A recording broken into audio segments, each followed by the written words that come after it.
Hello guys, good morning at Merry Christmas po sa lahat ng aking mga viewers dito sa aking TV channel Aris Vlog ng Zamboanga del Norte. At sana nasa mabuti kayong kalagayan. To guys, dito tayo ngayon sa area. May pupuntahan tayo na site na merong tatlong puno ng kaimito. May history kasi dito sa lugar na merong tumira ng sandali sa lugar noon during World War II na mga Japanese Imperial Army. At dito sa lugar ay meron tayong, punta natin yung tatlong puno.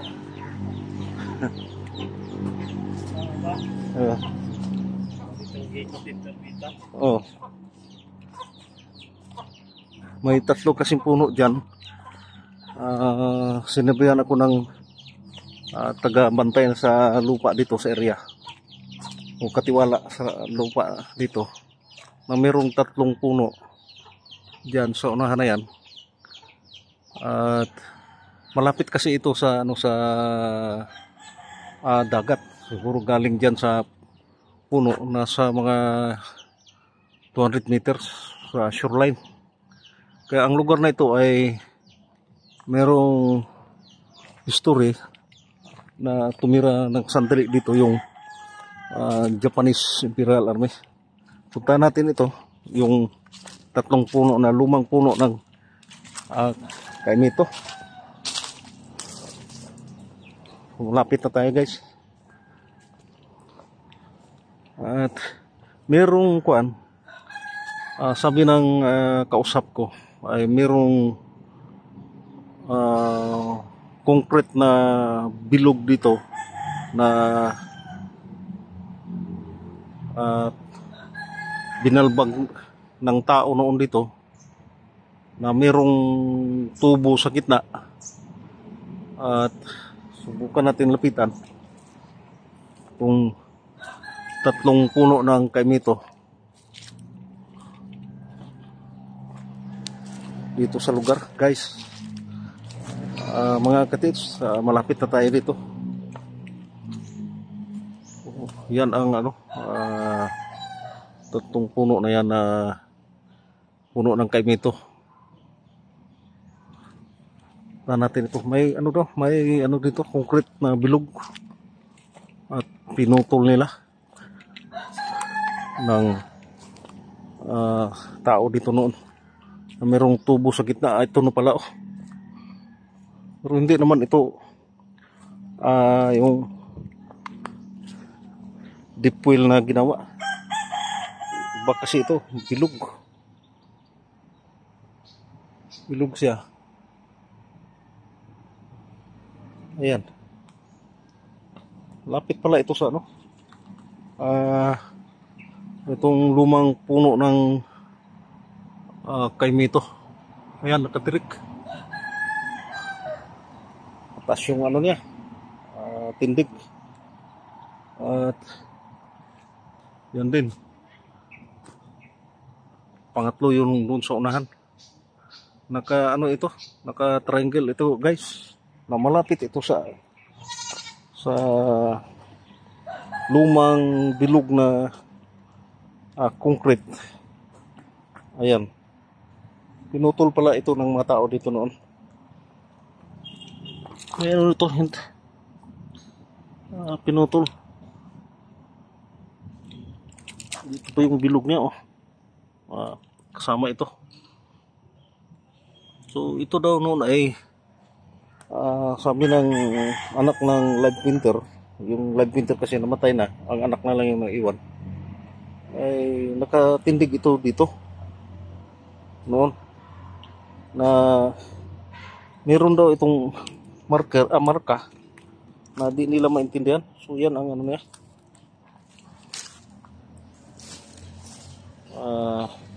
yung tubo sa gitna. Yan, tubo sa gitna na hindi kinakalawang yung tubo.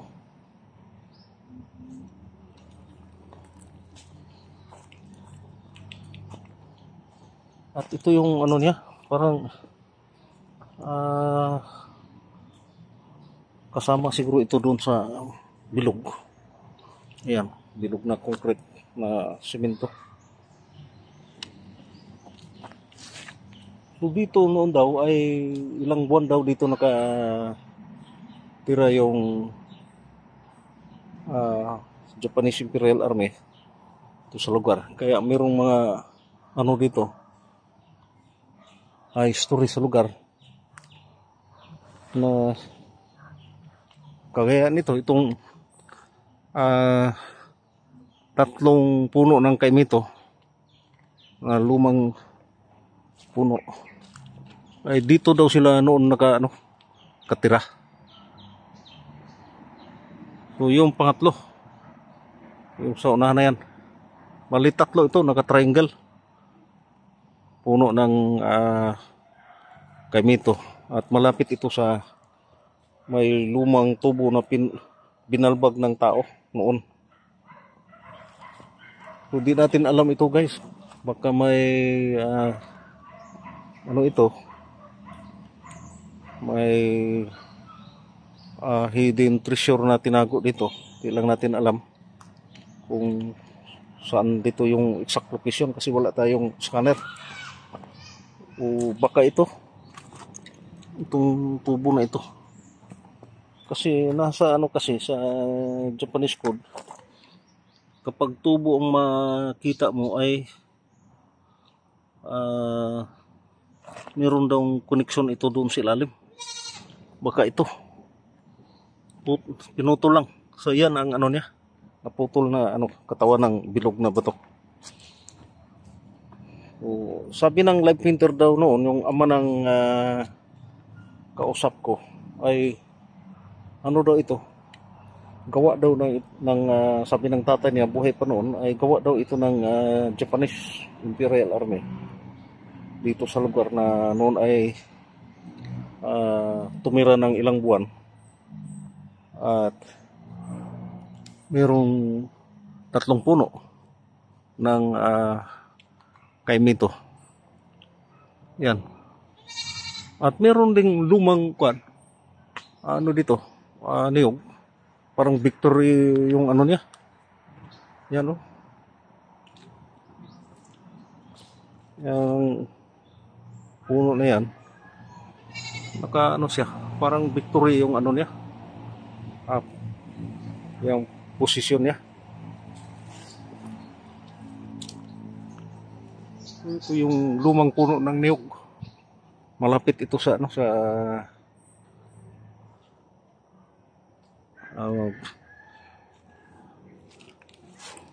yung binalbag na concrete cement na mayroong tubo sa gitna. Bilog siya, bilog yan mga katits. Ayan.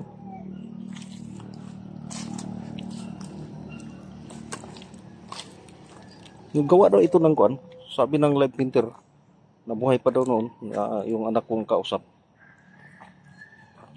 Ayan yung tubo sa gitna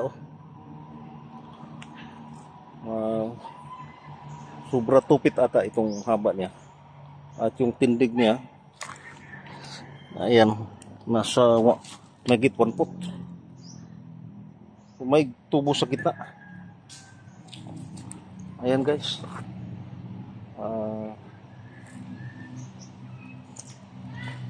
Lugar kasi ito dito noon, walang katao-tao dito noon.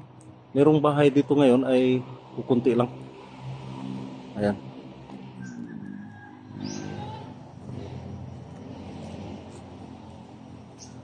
So ito lang guys, sana magustuhan nyo itong binibideo ko na merong history sa lugar. Ay merong tatlong puno ng kaimito malapit sa bilog na concrete cement. May pala ito, parang may marka, hindi maintindihan. May lumot kasi.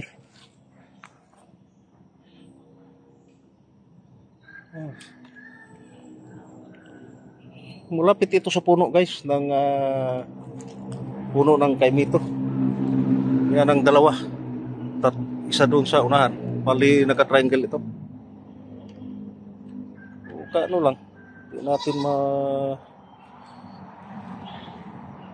kuan ito kung saan ba talaga ang exact deposit nito sa lugar.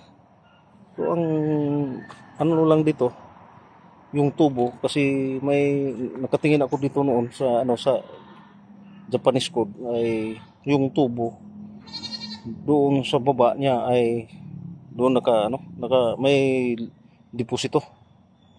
May ano pa dito? May anong bato ng dagat. Yan. Yan guys, yung bilog na bato. Ayan. At malapit lang ito sa pinutol nila noon, o binalbag nila. Na hanggang ngayon ay